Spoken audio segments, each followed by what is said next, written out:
Today we're going to replace our garbage disposal. So what's in there now is the Insinkerator Badger 1. It really hasn't lasted that long. I was kind of annoyed about how little it's used and how it hasn't lasted that long relatively. So I'm going to switch it out for a Moen. The Badger is 1/3 horsepower, the Moen is 1/2 horsepower. It's right there behind me.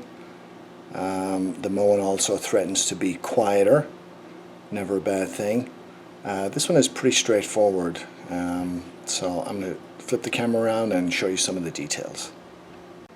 Okay, this is our Badger 1. When I installed this, I put a new sink flange in. The replacement Moen threatens to have a similar flange, and we may be able to replace the unit without replacing the flange. Now, the kit did come with a new flange and a drain pipe and a couple of nice little features like this chrome stopper.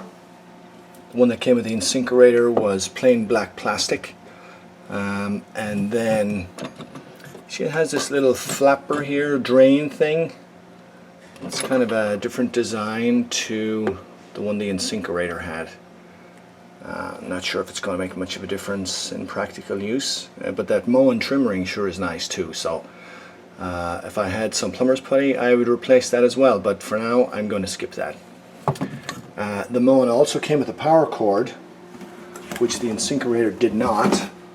So the power cord is built in, and that is just a plus. So in here there's a little plastic knockout. You can see it, it's white in there, and because I'm attaching a dishwasher drain, we have to knock that out.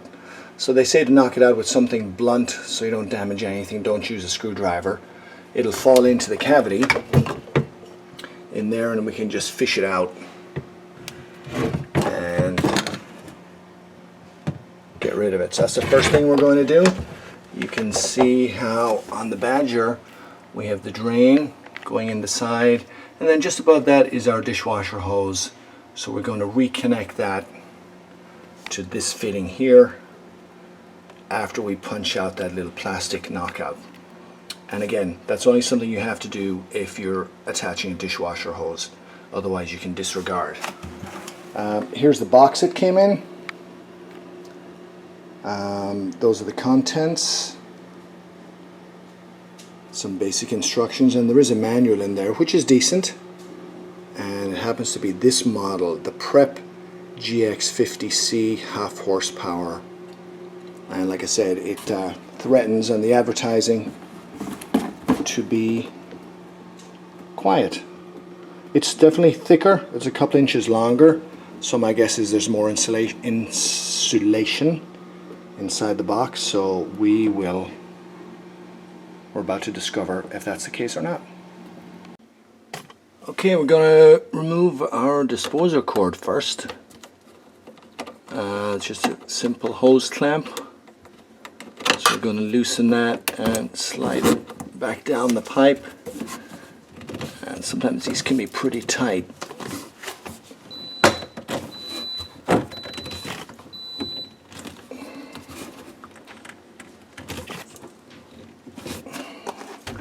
As this one is. So I still have, because I figured this would be tight, I still have everything else attached. I don't want to disconnect the old one completely and then have to fight to get the hose off at the end. There we go, we got it twisting. We'll just get that right off there. The second thing we want to do is disconnect the little drain. This happens to be a 3/8 drive, 1/4 inch drive socket and 3/8 inch drive bit. So, or socket I should say. So that just, I've already unscrewed the one in the back. This one comes out pretty easy. There's not a lot of, it's not very tight. There's a washer in there. So I unscrew that, get this out of our way. we have to undo this nut here. Again, if you can do this stuff by hand and it feels snug, all the better. Sometimes if you start using wrenches, you can over tighten and cause more problems. So you can see how our drain pulls out of the way just like that. So I'm just going to leave that there for now because it's blocking the hole in case I fumble and drop something in there. I'm just going to leave that alone. So now it's disconnected.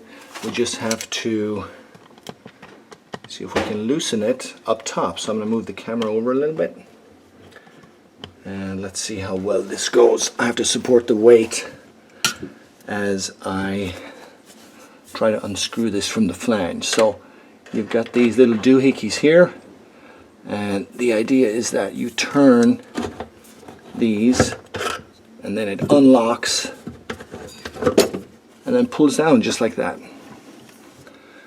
And that is the stopper from above, which is pretty dirty, but let's not talk about that right now. Alright, I'm going to replace the drain here in reverse order. We're going to do everything in reverse order. I guess I could reuse this, but I'm certainly not going to. Why would I bother?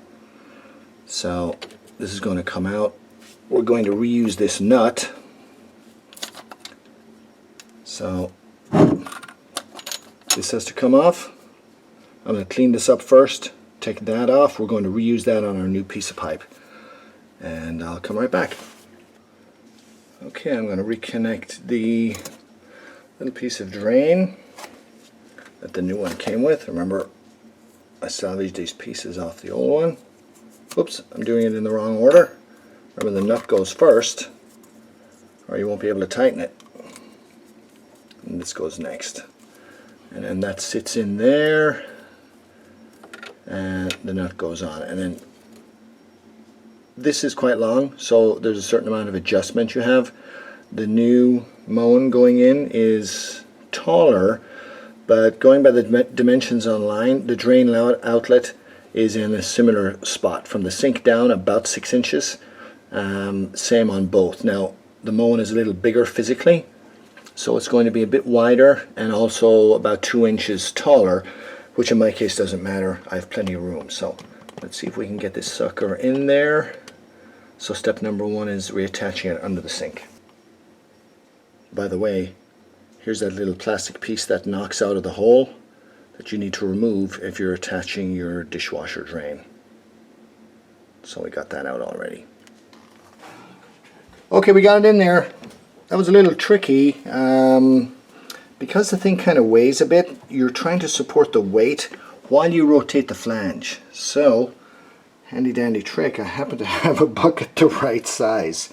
So I put this bucket in and lined up the garbage disposal with the hole, and then that took the weight while I then used both hands to get the flange in the right position and rotate around. So it's not all the way tight yet because I want to make sure the drain lines up. So I'm going to get the drain hooked in and then make sure that's good before I finish tightening it in case I need to rotate it a little more in either direction. So that's the next step, is to get the drain connected. See, we have some flexibility up and down there. So I just have to make sure this is rotated exactly the right way to line up with the drain. So I'm going to do that. I'm going to put the camera down to do that, and then I'll show you once we get it hooked up and tight. One quick note, of course, this has to go on first before we put the nut on, before we put the washer on, because you would not be able to do it later. So that was oversight till I caught myself, and then that goes in like that. I got it pretty much lined up now. So this should turn and line up beautifully. I'm going to turn the motor slightly more with two hands before we have it lined up with no resistance and it's pretty square. So I'm going to do that now and tighten it all up. One thing I will say is the fitting for the dishwasher on the old one stuck out from the side of the pump and was kind of easier to get on there. Now I've got the hose on there. It's a little tight to get the hose clamp on. Not a big deal, but it's like the fitting is kind of recessed. I'm going to show you here on the old one how it sticks out, and it's certainly a little easier to get on. So that's the one gripe I would have if I have one so far, but we got it. So that's hooked up. The drain's hooked up. I just have to tighten that nut, and I'm done fiddling with this. I've turned it around to where the drain lines up and everything's square. So I'm going to finish tightening my connections and give it a test drive. Okay, it's in. It works. It doesn't leak. But I did just learn something new. So you see my dual outlets in the back? When I wasn't paying attention when I plugged the pump out. But when I plugged it back in, I plugged it into the lower outlet. Well, the lower outlet has power constantly. That's the one occupied by the dishwasher. The upper outlet is the one controlled by the switch on the sink. So I thought there was a problem at first until my son figured it out. So the upper outlet's controlled by the switch on the sink. Yours may be too. The lower outlet is hot constantly, and that's for the dishwasher line. So in case you come across the same issue, watch out for that. Now, in terms of quietness, I'd give it a fail. I think this thing is louder than the one that came out of there. So let me give you a test run.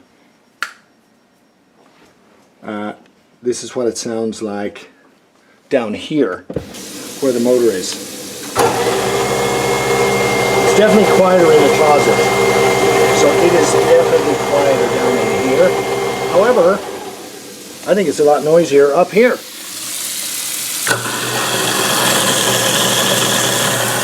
Anyway, it's not a deal breaker. It's just a garbage disposal, but if you were on the second floor and perhaps someone was underneath you, the motor part is definitely quieter. However, the business end is pretty much the same.